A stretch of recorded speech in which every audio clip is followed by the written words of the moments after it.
অনেক নেচেছিস বাবা, আর নাচতে হবে না, আর নাচতে হবে না, তুই এখানে বস, আমি তোর জন্য ঘর থেকে নবনী নিয়ে আসি। গোপাল আঙ্গিনায় গোপালকে বসিয়ে রেখে মা আমার ঘরের মধ্যে নবনী আনতে গেছে। আমার নবনী যখন আনতে গেছে, গিয়ে দেখলেন একটুও ভান্ডাও নবনী নাই গো। নবনী থাকবে কি করে? সব নবনী আমার ভগবান হরণ করে নিলেন। কেন না, মায়ের মনে কিঞ্চিত অহংকার হয়েছিল। গোপাল যার ঘরে নবলক্ষ ধেনুর পান, তার আবার নবনীর অভাব আছে বাবা? মা অহংকার করে বলেছিল, আমার ঘরে নবলক্ষ ধেনুর পাল, তোর ওইটুকু পেটে আর কতটুকু নবনী ধরবি? তুই যত নবনী চাইবি আমি তোকে তত নবনী দেব।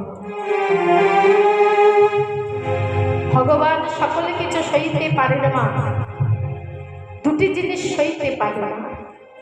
একটি হচ্ছে ভক্তের অহংকার, আর একটি হচ্ছে ভক্তের নয়নের জল। এই দুটি জিনিস আমার ভগবান সইতে পারে না। যদি কোনো ভক্ত ভগবানের কাছে কোনো কিছু নিয়ে অহংকার করে, আমার ভগবান সেই ভক্তের সকল অহংকার চূর্ণ করে দেয়। ভক্তাধীন শ্রী ভগবান ভক্তের অহংকার চূর্ণ করে দেয় বলে তার আর একটি নাম হচ্ছে দর্পহারী। যদি কেউ পাণ্ডিত্যের অহংকার করে, ঐশ্বর্যের অহংকার করে, বিদ্যার অহংকার করে, আমার ভগবান সেই ভক্তের অহংকার চূর্ণ করে।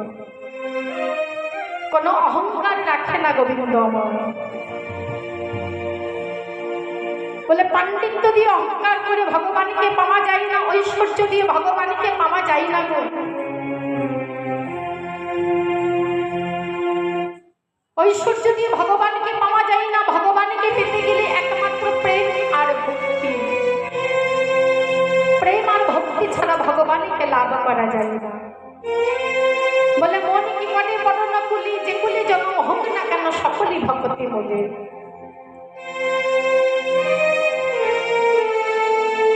যে কুলি আমার জন্ম হোক না কেন, বলে জন্ম হোক যথা তথা কর্ম করো ভালো।